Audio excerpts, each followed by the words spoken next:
Hello အားလုံးပဲမင်္ဂလာပါ November လကိုရောက်လာပြီပေါ့နော်အဲ့တော့လအစဖြစ်တဲ့အတွက်ကြောင့်မို့လို့ထုံးစံအတိုင်းပဲဒီ November လအတွက် left message လေးကိုဒီဖို့ကြည့်ပေးတော့မှာဖြစ်ပါတယ်အဲ့တော့ collective reading လေးနေနဲ့ကြည့်ပေးတော့မှာဖြစ်ပါတယ်အဲ့တော့ဒါကြည့်နေကြဖြစ်တဲ့အတွက်ကြောင့်မို့လို့လုပ်ပေးနေကြလေးဖြစ်တဲ့အတွက်ကြောင့်မို့လို့အရင်ရှေ့လို့မပြောတော့ဘူးပေါ့နော်ဆိုတော့ဒီ reading လေးက collective reading ဖြစ်တယ်အဲ့တော့ကိုရဲ့ဒီကိုရဲ့ energy နဲ့ပေါ့နော်ကိုက်ညီတို့လိုမျိုးကြည့်လို့ရပါတယ်ဆိုတော့အဲ့တော့ okay ချက်လေးကြည့်ပေးပါမယ်အရင်ဆုံးလက်ရှိဒီဗီဒီယိုကြည့်နေတဲ့သူတွေရဲ့လက်ရှိအခြေရေးချိန်လေးကိုပြောပြပါအသေးကွဲထွက်လာတဲ့ဆဆထွက်လာတဲ့ကတ်ကတော့ဒီမှာတွေ့တဲ့အတိုင်းပဲအသေးကွဲနေပါတယ်ဆိုတော့အခြေရေးမှာအဆင်မပြေတာတွေညားနေတယ်ပေါ့နော်ဒီပြီးခဲ့တဲ့လမှာဆိုလို့ရှိရင် break up ဖြစ်ခဲ့တာနောက်ပြီးတော့အသေးကွဲဒီ heart break ဖြစ်ရတဲ့အနေအထားမျိုးတွေအဲ့တော့ဘယ်လိုပဲဖြစ်ပေါ့နော်အဲ့တော့ဒီ cut အရာတော့ပြောရင် relationship တွေဆိုရင်ပြတ်တယ်နောက်ပြီးတော့crash ကို crash ရတဲ့သူတစ်ဖက်သက်ချစ်ရတဲ့သူဆိုလို့ရှိရင်လည်းအငင်းခံထိတယ်ပြီးတော့ဘယ်လိုပဲဖြစ်ပေါ့သူနဲ့ကိုနဲ့ရဲ့ဒီသူနဲ့ကိုနဲ့တစ်ဖက်သူနဲ့ရဲ့အခြေအနေမှာစိတ်ပိုင်းဆိုင်ရာတော်တော်လေးဒီစိတ်နာကျင်စရာကောင်းတဲ့ခံစားချက်ပြီးတော့အသေးကွဲရတဲ့ခံစားချက်မျိုးပေါ့နော်ဖြစ်နေတာမျိုးကိုဖြစ်ခဲ့တာမျိုးကိုတွေ့ရပါတယ်လက်ရှိအထိလည်းဒါဖြစ်နေတာမျိုးပေါ့တွေ့ရပါတယ်အဲ့တော့ okay အသေးကွဲနေရဆိုတော့ okay အသေးကွဲနေရဆိုတော့နောက်ထပ်အနေနဲ့ပေါ့နော်လက်ရှိokay သေးကွဲရမြင်ပြီးနောက်ထပ်မေးခွန်းမှာကြည့်ရမှာမသိတော့အဲ့တော့ okay တော့မယ်ဆိုရင်လက်ရှိ okay ဒီဗီဒီယိုကြည့်နေတဲ့သူတွေရဲ့လက်ရှိစိတ်ခံစားချက်ချီးနဲ့ပတ်သက်ပြီးတော့ဗာဖြစ်နေလဲအဲ့တော့ကိုကတော့စိတ်ထဲမှာပြောရင်နာကျင်စရာတွေတော့ကိုကြုံခဲ့ရတယ်ချီးမှနာကျင်စရာတွေကြုံခဲ့ရတယ်ဒါပေမဲ့ကိုယ့်ရဲ့ energy ကတော့ပြောရင်အရင်ကြီးတော့ဆူဆူရွရွဟုတ်မနေဘူးပေါ့နော်ကိုအဆင်မပြေဘူးကိုပြတ်တောက်ခဲ့တဲ့ဆက်ဆံရေးရှိလိမ့်မယ်ဘယ်လိုပဲအဆင်မပြေနေပါစေကိုယ့်ရဲ့ဒီကို move on ရမယ့်နီးလန်ပေါ့ကိုဘယ်လိုမျိုးတရားကိုထွက်ပေါက်ရှာရမလဲကိုယ့်ရဲ့စိတ်ကိုဘယ်လိုမျိုးပြန်ပြီးတော့ move on ရမလဲဆိုရင်နီးလန်ကိုရှာတွေ့ထားတဲ့အခါမှာတချို့တွေအတွက်ကကြတော့ဒီပြောရင်တော့လူအစ်တစ်တယောက်ထပ်တွေ့သွားတာ new beginning တခုထပ်စတာတချို့တွေအတွက်ကကြတော့ဒီဆက်ဆံရေးကဒီဖြတ်တောက်ခဲ့တယ်နာကျင်ခဲ့တယ်ဒီအသေးကွဲရတဲ့ဒီစိတ်ခံစားချက်ပေါ့နော်စိတ်ခံစားချက်တော်တော်လေးအဆင်မပြေဖြစ်ခဲ့တဲ့အနေအထားတွေကနေပြီးတော့ခဏပဲပြန်ပြီးတော့ဒီမှာပြန်ပြီးတော့ move on လုပ်နိုင်သွားတယ်ဆိုတာမျိုးကိုတွေ့ရတယ်ပေါ့နော်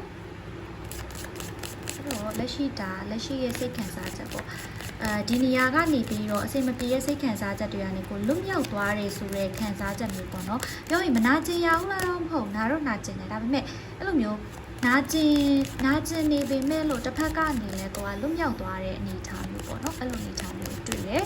အဲ့တော့ okay တစ်ဖက်သူရဲ့စိတ်ခံစားချက်ကိုပြောပြပါကိုနဲ့ပတ်သက်ပြီးတော့တစ်ဖက်ကလည်းပြောရင်တော့တော်တော်လေးကိုဒီမှာစိတ်မွန်းကျက်နေတယ်ပေါ့နော်တော်တော်လေး stuck ဖြစ်နေတယ်ဘာဆက်လုပ်ရမှန်းမသိဘူးဘာဆက်ဖြစ်မှန်းမသိဘူးပြီးတော့ဘာသူ့ဘက်ကနေလဲ action အနေနဲ့ယူဖို့ကလောလောဆယ်မှာ तू ကလုံးဝဒီစိတ်ထဲမှာမွန်းကျက်နေတဲ့အခြေအနေကိုပဲအဓိကတွေ့ရပေါ့နော်အဲ့တော့တစ်ဖက်သူရဲ့တစ်ဖက်သူအနေနဲ့ဒီ November လထဲမှာရှေ့ဆက်ပြီးတော့သူရဲ့ next move ပါဆက်လုပ်လဲကိုနဲ့ပတ်သက်ပြီးတော့ तू ကတော့တစ်ဖက်သူကတော့တိတ်တော့မမိုက်ပါဘူးပေါ့နော်အဲ့တော့ဒီမှာတွေ့ရတာကတော့ hangman ထွက်လာတဲ့အတွက်ကြောင့်မလို့ဒီ November လထဲမှာလဲ तू ကဒီတိုင်းပဲဆက်ထားအောင်မှာတိကျတဲ့အဖြေလဲမပေးဘူးအဆင်ပြေအောင်လဲမစူးစမ်းဘူးသူ့ဘက်ကနေလဲသူ့ရဲ့ဒီ next move ကလည်းဒီလကုန်တဲ့အထိကိုသူ့ရဲ့ဒီအရွေးတစ်ခုကိုမမြင်နေရဘူးပေါ့နော်အဲ့တော့သူ့ဘက်ကနေပြီးတော့ကိုလိုချင်တဲ့ဒီ clarity တစ်ခုအရွေးတစ်ခုကိုဒီလထဲမှာဒီမှာမရနေသေးတဲ့အနေအထားမျိုးတွေ့ရပေါ့နော်အဲ့တော့ဒီနေရာမှာပဲကိုထားအောင်မှာအဲ့တော့ပြတ်သွားတယ်တချို့ဒီမှာပြတ်တယ်တချို့ကကြတော့ယတိပြတ်တာမဟုတ်ပဲနဲ့အစင်မပြေတဲ့ဒီစိတ်ထဲမှာတော်တော်လေးကိုခံစားရတဲ့အနေအထားမျိုးပေါ့နော်တချို့ကကြတော့ဘယ်လိုဖြစ်လဲဆိုတော့ ပြတ်သွားပြီမဲ့လို့ तू ကဒီနေ့ငါနဲ့ပြတ်တယ်ဆိုပေမဲ့လို့လေဒီအမြင်တန်းနဲ့ရှိနေတဲ့ times တွေကကြံနေသေးတာမျိုးပေါ့နော်ကြံနေသေးတဲ့အတွက်ကြောင့်မို့လို့ဒါပေမဲ့အဲ့ဒီ times တွေကိုလေကိုကတစ်ဖက်ကလေကိုကိုတေချာဖြတ်တောက်ခွင့်မပေးဘူးအဲ့တော့သူ့အနေနဲ့ကကိုဟို solution မထုတ်ပေးဘဲနဲ့ဒီတိုင်းပဲကိုလိုကန့်လန့်ထားတဲ့အနေအထားမျိုးကိုတွေ့ရတယ်ပေါ့နော်အဲ့တော့ဒီလကုံတဲ့အထိကိုအဲ့လိုအနေအထားမျိုးကြီးလည်းဖြစ်နေတယ်အဲ့တော့တချို့နေဒီတစ်ဖက်သက်one sided left ဒီအနေနဲ့ကကြတော့ဘယ်လိုဖြစ်တယ်လဲဆိုတော့ဟိုပြောရင်သူ့အနေနဲ့ကကိုယ်ထားတဲ့အခြေအနေမျိုးကနည်းနည်းကျိုးရှိရှိနဲ့လမ်းထားတဲ့ပုံစံမျိုးနဲ့ဖြစ်နေတတ်တယ်ပေါ့နော်အဲ့တော့ okay ဒီနိုဝင်ဘာလကုန်အထိခြေရေးပါဆက်ဖြစ်နိုင်မလဲဒီလိုကြည့်ရတဲ့ခြေokay verification နောက်ဆုံးမှာတော့ judgment ထွက်ပါတယ်ဆိုတဲ့အခါကျတော့ဒီ November လထဲမှာအဲ့တော့တစ်ဖက်ကဒီ movement ကတော့အဓိကကိုတေချာတိကျတဲ့ solution တော့ပေးမှာမဟုတ်ဘူးကိုဒီတိုင်းပဲထားမှာပေါ့နော်ဒီတိုင်းပဲအဆက်အသွယ်ခဏဖြတ်ထားတယ်ခဏ break ယူထားတယ်သူ့ဘက်ကနေ solution လုံးဝမပေးဘဲနဲ့ထားတယ်ဒါပေမဲ့လို့တစ်ချက်စောင့်ကြည့်လိုက်သူကဒီမှာမနေနိုင်တဲ့အခါမှာဒီလကုံလာခါနီးလောက်မှာသူ့ဘက်ကနေပြန်ဝင်လာတာမျိုးရှိလိမ့်မယ်ကိုဘဝထဲကိုပြန်ဝင်လာတာမျိုးပေါ့နော်ရှိလိမ့်မယ်ပြန်ပြီးတော့အဆက်အသွယ်လုပ်တာပြန်ပြီးတော့ကိုလာတွေ့တာမျိုးကိုဘဝထဲကိုပြန်ဝင်လာတာမျိုးရှိလိမ့်မယ်ဒါပေမဲ့တယောက်နဲ့တယောက်ကြားထဲမှာကဒီဘလောက်ပဲပြောရင်တော့ဘလောက်ပဲသူ့ဘက်ကနေပြီးတော့ကိုယ့်စီကိုရောက်လာတခုခုကအမြဲတမ်းခြားနာနေလို့ခံစားရတာမျိုးပေါ့နော်အဲ့တော့တချို့တွေကကြတော့ဒီမှာ long distance ဖြစ်နေတဲ့သမားတွေတွေ့တယ်အဝေးကနေပဲမျောနေရတဲ့အနေအထားမျိုးပေါ့နော် long distance ဒီတယောက်နဲ့တယောက်ကြားထဲမှာခြားနာနေတဲ့အနေအထားမျိုးတွေဖြစ်တယ်အဲ့တော့ဒီလကုန်တီးက तू ကနောက်ဆုံးမှာတော့ judgment ထွက်တဲ့အတွက်ကြောင့်မို့လို့ဒီလကုန်ခါနီးလောက်မှာတော့ပြန်ပြီးတော့အဆင်ပြေသွားလိမ့်မယ်ဆက်ဆံရေးက reunion ပြန်ဖြစ်မယ်ပြန်ပြီးတော့မှသူနဲ့ကိုယ်နဲ့ကြားထဲမှာညှိနှိုင်းမှုတစ်ခုပြန်ရမယ်ဒါပေမဲ့အဲ့ဒီအရှိရအနေထားကကြတော့ तू ကတစ်ခေါက်ပြန်ဝင်လာတယ်ဆိုရင်တော့မှပဲကိုယ့် clarity ကတော့လုံးဝမပေးဘူးပေါ့နော်ပြီးတော့ဟိုပြောရင်ဝင်လာတဲ့ပုံစံမျိုးကကြတော့ဟိုကိုလိုချင်တဲ့ပုံစံမျိုးမဟုတ်နေဘူးမသိအပျော်လာပြီးတော့စော့နေတယ်လို့ပဲပေါ့နော်ကိုလာ play နေတဲ့ပုံစံမျိုးပဲအဲ့လိုပုံစံမျိုးနဲ့သူ့ဘက်ကနေပြန်ရောက်လာလိမ့်မယ်အဲ့တော့ပြောချင်တာကတော့ဒီလအကုန်မှာ reunion တော့ပြန်ဖြစ်မယ်ဒီလထဲမှာပေါ့ဒီလ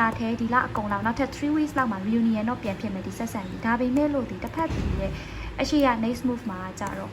သူ့ကိုအရင်မျောလင့်လို့တော့မရဘူးသူကကိုယ် solution မပေးဘူး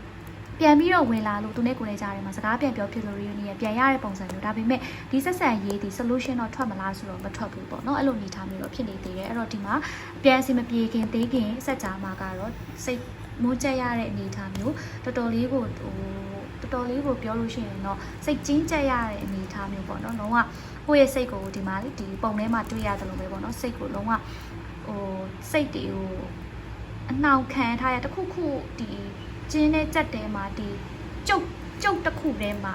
အလှောင်ခံထားရတဲ့အနေအထားမျိုးပေါ့နော်အဲ့လိုအနေအထားမျိုးနဲ့ကတော့ဒီလထဲမှာဆက်ပြီးတော့ဖြစ်နေတတ်တယ်ဒါပေမဲ့နောက်ဆုံးမှာတော့ judgment ထွက်ထားတဲ့အတွက်ကြောင့်မို့လို့တော့ပြန်ပြီးတော့ review နည်းပြန်ဖြစ်မယ်ပြန်တော့အဆင်ပြေမယ်ပေါ့နော်အဲ့တော့ဒါပေမဲ့တခုရှိတာဒီအောက်က base of the deck မှာ empire ရကြထားတဲ့အတွက်ကြောင့်မို့သူနဲ့ကိုယ်နဲ့ကြားထဲမှာရှိတဲ့တင်းမာမှုတွေအဆင်မပြေမှုတွေကတော့နည်းနည်းလေးတော့တာရှည်နေအောင်ပဲစိတ်နည်းနည်းလေးတော့စိတ်ရှည်ရအောင်ပဲပေါ့နော်အဲ့တော့ပြန်အစင် reunion တော့ပြန်ဖြစ်ပေမယ်လို့အဓိကသူ့ဘက်ကနေဒီကိုလိုချင်တဲ့ clarity တစ်ခု solution တစ်ခုကတော့အမြဲတမ်းအဖြေရှာနေရမယ့်အနေအထားမှာတော့ဖြစ်နေတတ်ပါတယ်အဲ့တော့ဟုတ်ကဲ့ပါအားလုံးကိုကျေးဇူးအများကြီးတင်ပါတယ်အားလုံးပဲအစီအမပြေနေတဲ့ဆက်ဆံရေးတွေရှိနေရဆိုလို့ရှိရင်အများဆုံးပြန်အစီအပြေကြပါစေလို့ဆုတောင်းပေးပါတယ်